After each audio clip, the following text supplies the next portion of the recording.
Bonjour à tous et bienvenue dans Moi Jeune Comment Impacter, le podcast qui a pour objectif de vous aider à connaître votre identité, à faire ressortir votre potentiel et surtout à vous motiver à impacter dans le domaine dans lequel vous avez été prédestiné. Moi, c'est Gloire Lessaria Blanco et aujourd'hui, on va partager un thème qui nous parle à tous, ce sont les saisons. Embrasser les saisons que Dieu nous donne avec joie et avec foi. Et aujourd'hui, je ne suis pas seule pour cet échange. Je suis avec une merveilleuse personne, une femme avec de multiples casquettes. J'ai l'honneur de vous présenter, en tout cas d'avoir avec moi Priscilla Twambi. Hello, hello. Coucou, j'espère que tu vas bien. Ça va et toi? Oui, ça va bien par la grâce de Dieu. Je suis vraiment contente de t'avoir sur le plateau de Moi Jeune Comment Impacter. Merci d'avoir répondu à l'appel, d'avoir dit oui. Merci à toi. Et merci beaucoup en tout cas. Alors, je te laisse te présenter. Voilà, pour que les gens qui ne te connaissent pas, qui te connaissent, mais voilà, on veut savoir un peu qui est Priscilla Twambi, quoi. Ok. Alors moi, je m'appelle Priscilla Twambi Diao maintenant. J'ai 27 ans. Je suis encore dans le déni. J'arrive pas à vieillir. J'ai 27 ans et j'habite actuellement en Île-de-France. Ça fait maintenant 1 an parce que je suis mariée à Monsieur Jonathan Diao depuis 1 an. Et je sers Dieu depuis mon plus jeune âge. Et aujourd'hui, je suis à temps plein dans le service. À temps plein dans le service. Et voilà. Merci de t'avoir présenté. Donc, c'est une présentation vraiment avec la petite touche mon mari. Toujours. Qu'on salue voilà, là où il est. Bisous mon mari. On va parler aujourd'hui des saisons parce que c'est vrai que la vie n'est pas toujours linéaire, en vrai. Et c'est une vérité absolue, en fait, que dans la vie, le Seigneur nous fait passer par différentes étapes. On passe par l'étape de la semaille où tu dois donner à fond, tu dois investir de ton temps, investir de ton argent, que ce soit pour un projet, que ce soit, en plus on va parler de ça, pour un projet vu que tu es dans la musique, mais investir à fond, c'est une saison un petit peu compliquée. Il y a la saison après de la moisson, où là tu récoltes, là tu es dans la gloire, là tu es vraiment en mode que toi, tu vois. Et après, il y a les saisons un peu de croissance, ou les saisons après très difficiles, où des fois même Dieu reste un peu silencieux. Il ne parle pas. Et en fait, en tant que jeune, des fois, on a cette difficulté à comprendre ces choses. Pourquoi ? Parce que malheureusement ou heureusement, mais il y a les réseaux sociaux, tu vois, et on compare souvent la saison dans laquelle on est avec quelqu'un qui est peut-être dans une autre saison de sa vie, et on n'arrive pas forcément à comprendre ok Seigneur, pourquoi moi j'ai pas ça, pourquoi moi je suis pas comme ça, il y a plein de questionnements qui peuvent survenir. Et donc toi aujourd'hui, qu'est-ce que tu comprends de la notion des saisons? Tu sais, c'est trop bizarre parce que c'est vrai que ça fait quand même longtemps que je sers Dieu et que je suis consciente, entre guillemets, qu'il y a différents types de saisons dans la vie. Ouais. Mais j'ai commencé vraiment à comprendre la notion de la saison, de comment embrasser une saison, comment vivre une saison, qu'elle soit bonne ou mauvaise. Je pense à partir de mon mariage. Ok. Ouais, à partir de mon mariage. Et j'ai réellement commencé à comprendre qu'il y a différentes saisons dans la vie. Et en fait, on doit être en mesure de les comprendre pour pouvoir vivre dans ces saisons-là et faire ce qu'il y a à faire et savoir comment, en fait, comment l'apprendre, comment matcher avec la saison, tout simplement. Qui est une saison personnelle, propre à nous-mêmes. Exact. Parce que comme tu as dit, on passe pas... toi, tu seras peut-être dans une saison actuellement. Moi, c'est pas la même. Ouais. Et en fait, qu'est-ce que Dieu attend de moi dans cette saison bien précise? Exactement. Et j'ai commencé à comprendre ces notions-là il y a 1 an à peine. Ok. Ah, pourtant, j'en ai vécu, tu vois. Ouais. Mais il y a 1 an à peine. Ok. Et ce que tu dis, c'est vraiment fort parce que on se rend vraiment pas compte à quel point c'est important de comprendre la saison dans laquelle on est et de l'accepter. Exactement. Parce que sinon, tu vis frustré. Sinon, tu vis en te posant énormément de questionnements. Sur toi-même. Et surtout, tu prends pas conscience, en fait, que Dieu veut te faire grandir, tu vois, que Dieu veut faire quelque chose. Comme tu as dit, il y a un but derrière chaque saison, qu'elle soit bonne ou mauvaise. Et est-ce que tu as particulièrement une saison que tu pourrais partager, une saison dans laquelle t'es entrée et là, tu te dis, j'ai appris ça du Seigneur? Moi, Une saison, franchement, ça va être bizarre, hein, parce que c'est vrai qu'il y a énormément de choses qui ont été déclenchées après mon mariage. Ouais. Du coup, je vais beaucoup parler de cet aspect-là, parce que après mon mariage, j'ai vraiment vécu une nouvelle saison dans ma vie.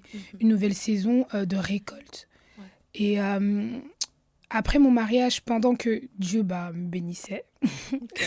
pendant que Dieu me bénissait de différentes manières, Mhm. je comprenais pourquoi j'avais dû passer par certaines saisons auparavant. Ouais, ouais. Et sur le moment même, tu comprends pas exactement parce que, comme tu disais tout à l'heure, il y a La la, semaine. la, la semaille, oui, il y a le temps de travail, il y a le temps d'épreuve, il y a toutes ces saisons-là. Et en fait, après mon mariage, Dieu m'a fait rentrer dans une saison. De gloire. Je me suis dit, Seigneur, calme-toi. Je me disais, ouais, en fait, tu sais, tu sens que le ciel, il est ouvert. Ouais, ouais, Quoi que tu fasses, ça va passer. ouais, ouais, Tu ouais, vois. ouais. Et je me posais chez moi, je me disais, merci Seigneur de me permettre de vivre ça. Mais en même temps, tu sais, je regardais un peu le rétroviseur et je me disais, ok, Ok. il y a eu tout ça pour ça. Tu vois. Ouais. Et donc, oui, voilà, un peu, j'ai vécu pas mal de choses regroupées Ouais. pendant toute cette année, en fait, Mhm. toute cette première année, du moins, de mariage qui m'ont permis de comprendre cette saison. Surtout le fait de comprendre par la suite quand tu entres dans la saison de la moisson, parce que ça c'est une saison qu'on aime tous, tu On vois. l'aime bien cette saison-là. On aime trop cette saison où là tu sens que non, Dieu est avec moi, Ouais. là ça va, ça coule, là Mm. tout va bien.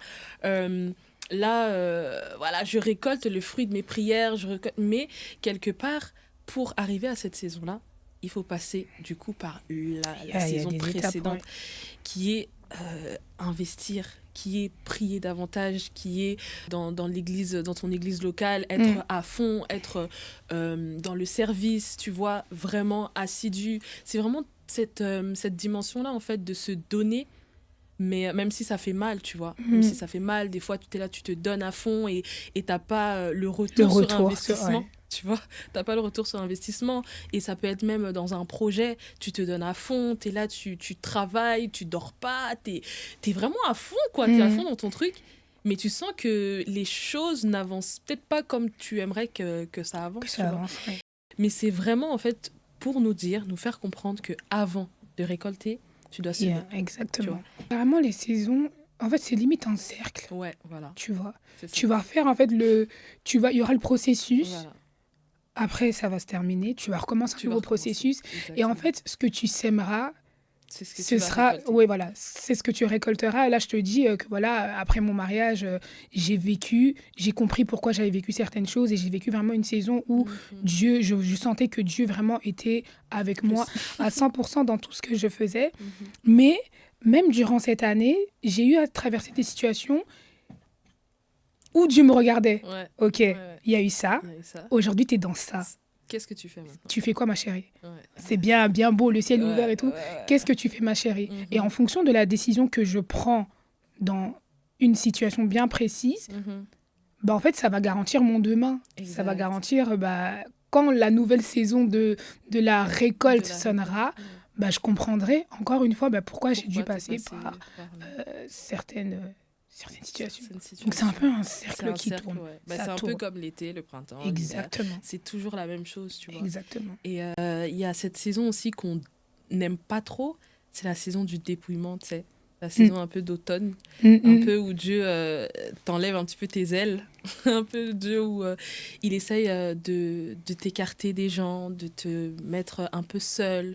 Tu vois, cette saison-là, et je sens qu'en tout cas, il y a une personne qui me regarde et qui est peut-être dans cette saison où il y a plein de gens qui l'abandonnent. Moi, j'ai souvent l'habitude de dire que quand on rentre dans une nouvelle saison, il y a toujours des séparations. Ouais.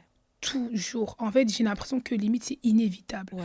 Nouvelle saison égale séparation. Et c'est difficile, c'est dur, même relationnellement parlant, etc. C'est difficile. Mais en fait, quand tu rentres dans une nouvelle saison, tu comprends pourquoi Dieu ne voulait pas que ces personnes ou ces choses restent attachées en fait à toi pour cette saison précise, tu vois. Et ça m'apprend un peu à relativiser et avoir un regard un peu plus large sur même mes relations, sur les personnes que je fréquente. Je me dis, vas-y, on se fréquente, mais demain, ça se trouve. Je me dis, ouais, voilà, on se fréquente, mais demain, voilà. Et du coup, je pense que j'apprends à mieux le vivre. Ouais, ouais. C'est-à-dire que si je sens que, vas-y, je suis dans une nouvelle saison, et tu sais, tu as des saisons où, comme tu dis, ça va être des saisons de silence, Ouais. où tu vas devoir te retrouver un peu... tu as besoin de te concentrer parce que Dieu aura besoin de te donner des directives bien précises. Voilà. Sauf que si tu es dans le bruit et que Mhm. tu es trop entouré, tu n'auras pas en fait ce discernement de pouvoir capter la voix de Dieu à ce moment-là, tu vois. Exactement. Et pour moi, en fait, je suis OK avec le fait que nouvelle saison égale Ouais. séparation, Mhm. peu importe la douleur que ça Que aura, mais c'est pour notre bien finalement. Exactement. Et Ouais. puis, comme on l'a dit au tout début, tu comprends. Tu comprends le fin mot de l'histoire. Tu comprends que, ah non, Dieu m'a séparé de telle personne parce qu'en vrai, je devais rencontrer une autre personne. Dieu m'a séparé de telle chose parce qu'en vrai, je devais avoir autre chose, tu vois. Et donc, à une personne qui nous regarde aujourd'hui, j'aimerais vraiment que tu puisses comprendre que les saisons difficiles qu'on n'aime pas, cette saison de dépouillement dans laquelle tu es peut-être actuellement ou que tu seras en regardant cette vidéo ou après avoir regardé la vidéo, sache que Dieu fait toutes choses pour un but. Amen. Et surtout, tu dois passer par là. Dieu a besoin de se retrouver avec toi. Dieu a besoin, des fois même tu veux pas écouter, il te parle, il te dit non, tu sais quoi, laisse ça, arrête telle relation, toi tu veux pas. Donc, utiliser la manière forte. Voilà. Le Seigneur t'impose un truc de dingue pour que tu puisses comprendre en fait que ah ouais, non Seigneur, en vrai de vrai, qu'est-ce que tu veux faire de moi? Et j'aime parce que j'allais te poser la question de quel comportement tu adoptes lorsque tu entres dans une nouvelle saison ou lorsque tu comprends que là, c'est la saison où je dois laisser les gens ou une saison où, tu vois, je dois récolter. Enfin, tu vois. J'ai toujours su m'attacher à Dieu. En fait, Dieu est tellement devenu mon refuge. Ouais. Dans ma vie, je suis à un stade où c'est plus possible. En fait, je ne peux plus rien faire sans Dieu. C'est pour ça que, comme je te disais, c'est que moi, je suis assez détachée émotionnellement de toute relation parce que j'ai vraiment fait de Dieu ton appui, ouais. ta base. Moi, j'ai chanté « Je veux te faire confiance » même si on m'a enlevé mes yeux. À ce moment-là, j'ai dû forger, en fait, ma confiance. En fait, j'ai dû vraiment mettre ma confiance entière, mais totale à Dieu. Et moi, j'ai vraiment, avant de me marier, j'ai développé un peu cette notion du bonheur, cette notion de la paix. C'est-à-dire que moi, j'ai résolu dans mon cœur d'être heureuse en toutes circonstances, avec ou sans mari. En fait, avec ou sans toi, en fait, j'ai décidé que Christ serait mon bonheur. Et en fait, je me suis vraiment résolue à ça. Il y a un passage dans la Bible qui m'a énormément aidée, c'est le passage, je pense que c'est dans Philippiens. À chaque fois, la référence, je la perds. Mais c'est l'apôtre Paul qui disait « J'ai appris à être heureux, peu importe l'état dans lequel je me trouve. » J'ai paraphrasé, tu vois. Cette phrase, en fait, elle a littéralement changé ma manière de percevoir la vie, ma manière de percevoir le bonheur, ma manière de percevoir les choses. Ça veut dire que même quand je traverse des situations difficiles, je ne suis pas malheureuse, tu vois. Je pleure parce que je suis humaine. Bah oui, c'est ça. Et nous tous, on pleure. Même Jésus pleura. Si Jésus pleura, nous, qui sommes-nous finalement? On pleure, tu vois, je pleure, j'ai mal. Mais je ne suis pas malheureuse. Parce qu'en fait, mon bonheur est tellement ancré sur Christ. Et quand je me suis mariée, quand on s'est marié avec mon mari, moi, avant de me marier, je me disais toujours, purée, ça va être quoi les défis du mariage et tout. Tu sais bien, tout le monde parle un peu de machin. Quand je me suis mariée, j'ai vu que mais c'était trop bien. Je dis, je comprends pas. On nous disait que oui, les premiers mois, vous allez vous tirer dessus. Tu vois, en fait, tu te demandes, mais qu'est-ce qui se passe? À quel moment, tu vois, dites-moi, pensez-moi, peut-être je rêve et tout. Et jusqu'à aujourd'hui, j'ai le même discours. Pour moi, le mariage, c'est très, très bien. C'est très, très bien. Et avec mon mari, en fait, à 6-7 mois de mariage, on a connu le deuil. Parce que j'ai été enceinte et j'ai fait une fausse couche. Mais tu sais, quand tu te maries, tu te dis pas que tu vas vivre un tel truc. Ouais, c'est ça. Parce que déjà, dans notre communauté, c'est un truc, on ne parle pas de ça. Ah, c'est tabou. Hein. Très tabou. Et en fait, pendant ce temps-là, même, je cherchais des vidéos, parce que moi, ce qui m'aide énormément, c'est regarder des vidéos. Tu sais, EMC, ils font des trucs genre Parole de femmes. Ils font des blogs, des articles, etc. Mais tu sais, je pense qu'à tout casser, j'en ai trouvé 2. Et c'était des Européens. Vraiment pour dire qu'on n'en parle pas. Genre, même dans l'église, c'est un sujet. qui est Tabou. limite tabou. Ouais, Enfin, ouais, c'est pas ouais. limite, c'est tabou. C'est tabou. Et en fait, pendant cette période-là, je m'étais posée. Je me suis dit en moi-même, ok, là, on est rentré dans une saison de perte, un peu de deuil. Ouais. Mais moi, je t'ai promis de rester à tes pieds. Peu importe ce que tu mets sur mon chemin. Parce que c'est vrai que j'avais fait une prière à Dieu en début d'année et je lui disais, Seigneur, j'ai beaucoup chanté, oui, je veux te faire confiance, etc., etc. Mais je veux aussi qu'en retour, toi, tu puisses me faire confiance. Mhm. Quand même, enfin, tu vois, on vit une relation, Une tu vois. relation, ouais. Donc, je veux que, oui, je veux faire confiance à Dieu. Ça veut dire que je sais qu'il va être loyal, qu'il va être fidèle, qu'il va pas me laisser. Mais je veux aussi lui donner ce retour-là en mode, bah, tu peux aussi me faire confiance. Je te promets que, peu importe ce que tu mets sur mon chemin, bah, Je je vais te faire vais te faire confiance. Tu peux me faire confiance. Mhm. Tu vois, peu importe où tu me mets, tu peux me faire confiance. Je serai une ambassadrice valable. Mhm. Tu vois. Tu vois, ça, c'est des prières aussi, voilà. Tu vois. Et je faisais référence à Job. Et je me disais, purée, Job, c'est quand même Dieu qui l'a livré au diable, Mhm. tu vois. Il avait trop confiance en Job, Ouais. tu vois. C'était en mode, bah, lui, c'est mon petit. C'est vas-y. mon serviteur fidèle. Voilà. Je crois que De fou. lui, il va pas me laisser. Peu importe, il va pas me laisser. Ouais, mais de fou, et limite, je dis, Seigneur, vas-y, parle aussi de moi comme ça. Ouais. Maintenant, j'avais déjà dit, Seigneur, t'as quand même abusé avec Job. Abuse pas trop. T'as avec quand même moi. fait fort. T'as quand même fait fort avec Job, donc dose, Ouais, tu vois. ouais, Mais je te promets que je serai là. Je serai là. J'arrêterai pas de te servir. J'arrêterai pas de t'aimer. Et puis, on connaît la perte, le deuil. Avec mon mari, en fait, je suis choquée parce que je me dis, purée, mais ça existe vraiment. Tu sais, c'est des trucs, t'as souvent lu, Ouais, des trucs, t'as ouais. souvent peut-être vu. Mais en fait, tu te dis pas que ça peut t'arriver. Ouais. Et à ce moment-là, en fait, tu fais quoi ? C'est le moment où on me voit le plus sur les réseaux. Ouais. C'est le moment où, ouais, Priscilla Twambi par là, Priscilla Twambi. En fait, tu as juste à ce moment-là envie de te cacher et de faire ton deuil dans le silence, juste avec ton mari. Et juste tranquille, en fait. Mais c'est pas possible. Et c'est pas possible. Parce qu'en fait, là, en fait, 2 saisons sont en train de se cogner. Voilà. Tu vois, ouais. Tu as la saison de l'exposition, mais tu as la saison du défi. Voilà. Tu fais quoi ? Tu fais confiance à Dieu. Et tu te souviens de ce que tu avais toi-même dit à Dieu. Là, tu dis, la prochaine fois, la prière. Mais de fou. Tu te souviens de ce que toi-même t'as dit à Dieu, finalement, ok, je continuerai. Ouais. Et c'est ce que j'ai décidé de faire. Amen. Et c'est vraiment ce que j'ai décidé de faire. C'est que j'allais servir Dieu, j'allais servir à l'église le dimanche. Et forcément, les gens autour de moi n'étaient pas forcément au courant, à part mes proches, ma famille. Je continuais de servir Dieu. Et on demanderait peut-être aux gens qui m'entouraient à ce moment-là, est-ce que vous saviez ? Et vous dites, hein ? Comment ça, quoi ? Parce qu'en fait, ouais, j'ai vraiment décidé de continuer de servir Dieu. Et ça, c'est un truc que je dis souvent, c'est que à ce moment-là, tu as vraiment le choix. Soit tu décides que la fausse couche soit attachée, genre soit une étiquette collée sur ton dos, et qu'on te caractérise de ça, soit tu décides que ça va pas déterminer la suite de ma vie, finalement. Exactement. Ça va pas déterminer, en fait, ma destinée, finalement. Et ça détermine pas la femme que je suis, la femme porteuse de vie que je suis, finalement. Amen. Et moi, j'avais décidé, j'avais vraiment choisi de continuer de servir Dieu. Et je disais à Dieu, Seigneur, je pleurais. Seigneur, je te promets, je t'en veux pas. Je te promets, je t'en veux pas. Je pleure parce que je suis pas bien. Mais je te promets que je ne t'en veux pas parce que je sais que tu sais ce que tu fais. Ouais. Mais s'il te plaît, donne-moi la force. Donne-moi la force. Donne-moi la force de tenir dans cette saison de perte, mais qui était en même temps une saison où je pouvais pas forcément me cacher et rester dans mon coin, tu vois. Et c'est ça. Et je vais conclure en disant que tes mauvais choix ne doivent pas dépendre de la saison que tu traverses.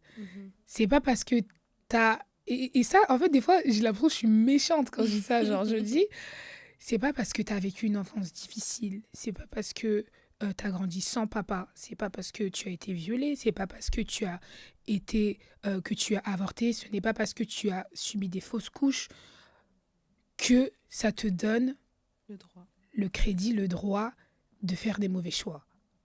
Même dans ces mauvaises saisons, on peut être en mesure de faire des bons choix. Et c'est avec tellement d'amour que je le dis parce que j'ai été dedans. J'ai perdu un enfant, Et à ce moment-là, j'aurais vraiment pu... T'as le droit, en fait. Bah En fait, t'es légitime, entre guillemets, de te dire à ce moment-là, bah, vas-y, là, laisse c'est bon. tomber. Là, me Là. cassez pas la tête, Vos là, trucs de ouais, prière vos et tout, trucs c'est et tout. bon. Attends, je te dis Ouais, un attendez peu. un peu. Ouais. Sauf qu'en fait, à ce moment-là, il y avait des âmes. Exact. Il y avait des âmes et quoi maintenant? Tu vois, la vie, en fait, malheureusement, la vie de mon bébé s'est arrêtée, mais ma vie, elle continuait. Amen. Et dans ça, il faut juste demander la force de Dieu. Ouais. Et Dieu m'a vraiment donné une force. Et pour moi, dans chaque saison, Dieu te donne une force surhumaine. Comme quand on rentre dans le mariage, et je pense que tu vas pas me contredire, c'est que au début, je me disais, mais comment je vais faire pour gérer un foyer? Je dois cuisiner tous les jours pour mon mari, je dois aller là-bas, je dois faire ça, je dois faire ça, je dois faire ça. Et puis, tu te rends compte que quand tu rentres dans le mariage, c'est comme si c'était... Dieu te donne Dieu en fait te donne un la truc, des capacités, voilà, de nouvelles capacités. Et donc voilà, vraiment pour conclure, faites les bons choix, même dans des situations difficiles. Dieu est là et demandez-lui de l'aide. Demandez-lui de l'aide. Pleurez parce que c'est normal de pleurer. Mais continuez à vous accrocher à Dieu. Amen. Parce qu'il n'y a que lui, en fait, qui pourra... Il n'y a que lui qui va jamais vous laisser. En réalité, il n'y a que lui qui va jamais vous laisser. Et on vit pour accomplir notre destinée, ce pourquoi on a été créé. Amen. Si on s'arrête, il y a des âmes qui meurent. D'accord. Donc voilà, est-ce qu'on voilà. peut applaudir, s'il vous plaît? Non, vraiment, c'est très fort. C'est un très beau témoignage. Et je sais que le Seigneur, il va... Voilà, c'est la saison de la perte. Mais Dieu va te donner... Ah, mais je le crois, mais je le crois tellement fort. Comme j'ai dit, l'étiquette, elle n'est pas attachée à moi. Donc, je le crois tellement fort. J'aurai mes enfants, j'aurai tout. Exactement. Et oui, vraiment, je le crois tellement fort. Et voilà. Et c'est ça, et j'aime beaucoup cette assurance que tu as et qui aujourd'hui doit parler à quelqu'un. Comme elle l'a dit, elle l'a très bien dit, tu as très bien fait ça, je n'ai même pas besoin de rajouter. Mais voilà, vraiment pour rebondir là-dessus, fais confiance à Dieu.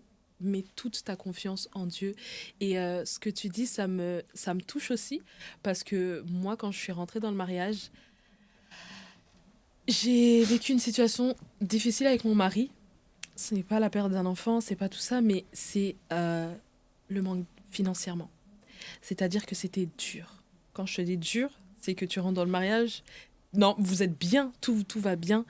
Mais je perds mon travail. J'ai plus de travail. Et là, je suis là, Seigneur, je te fais confiance. Écoute, Seigneur, bon, aide-moi, parce que là, c'est un peu compliqué. Et donc, mon mari, c'est un homme. Hein. Mon mari, c'est un homme. Donc, il prend soin de moi et tout. Il prend soin de moi et de nous.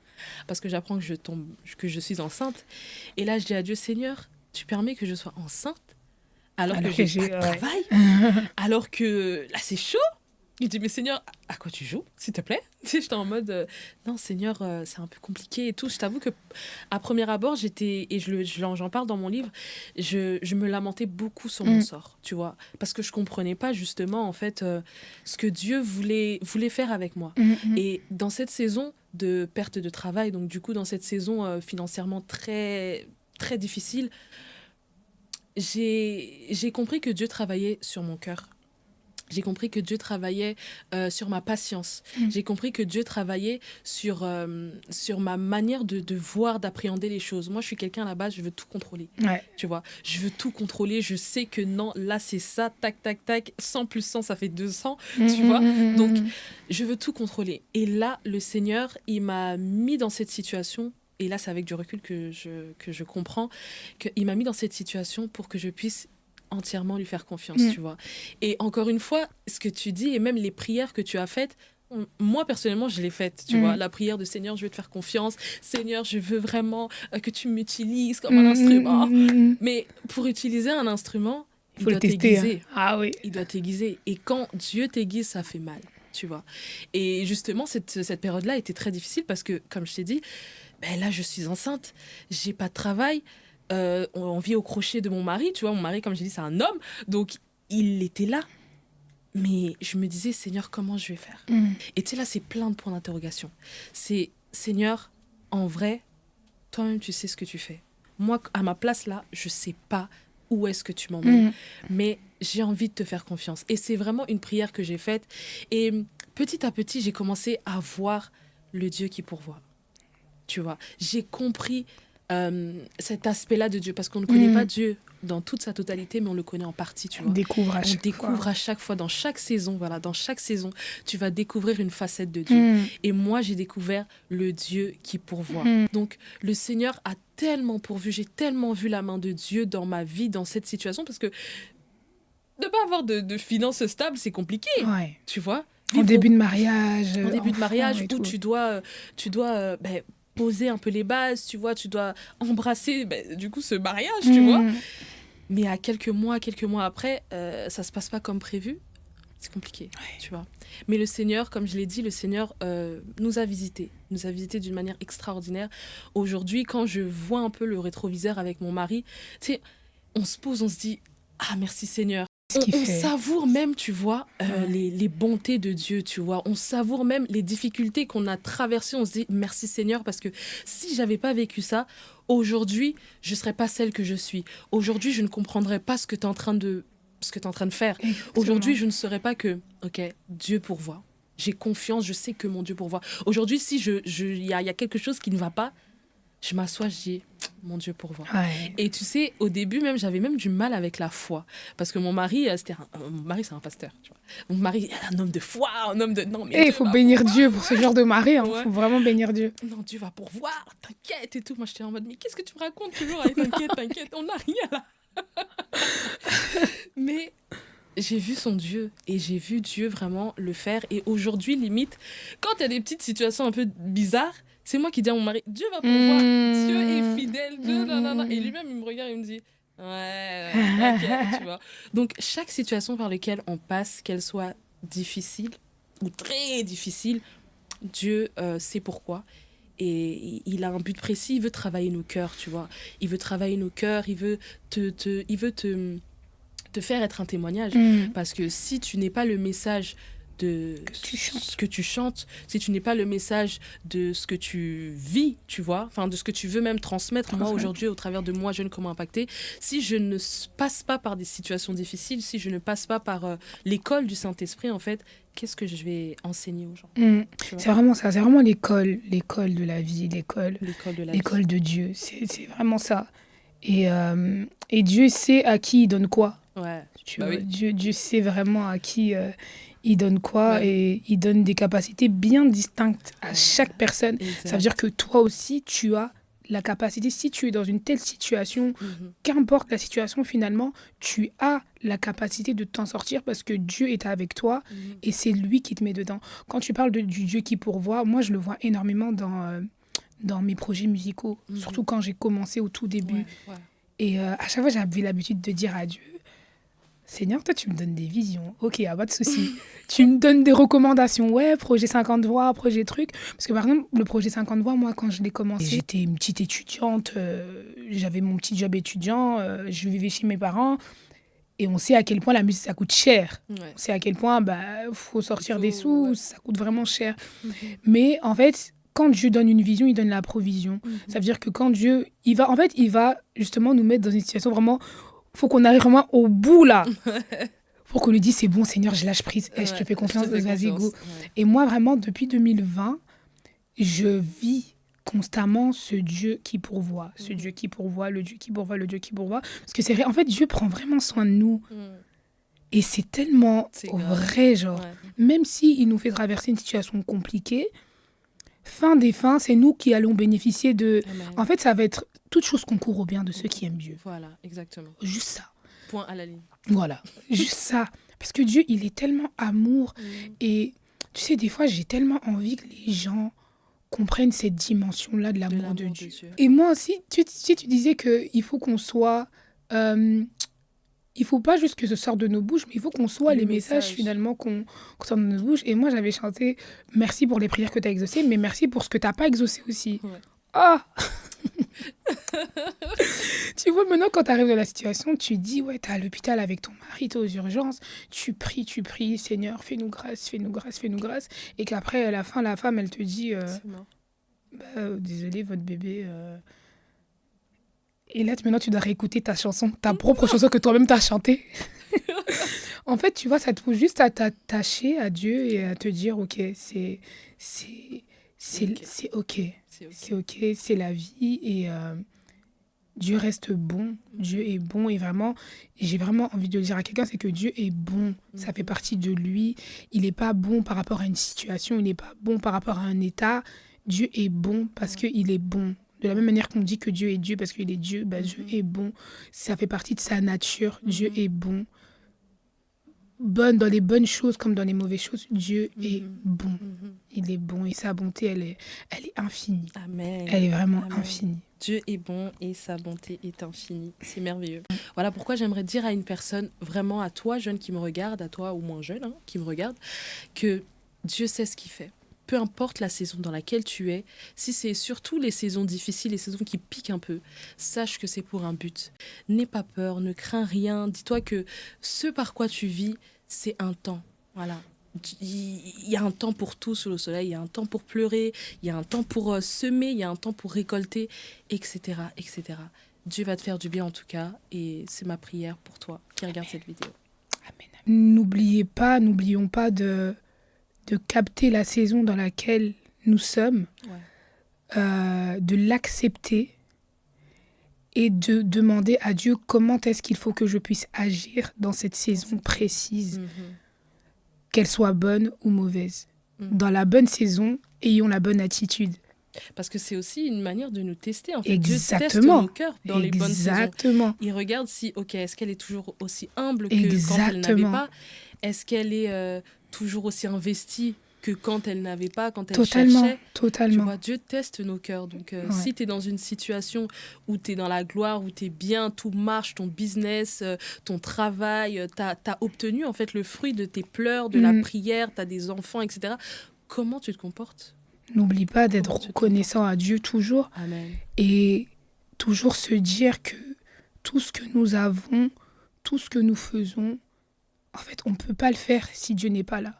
Donc, à quoi ça sert de se donner la gloire à nous-mêmes ? Donc, dans les saisons de récolte, soyons reconnaissants.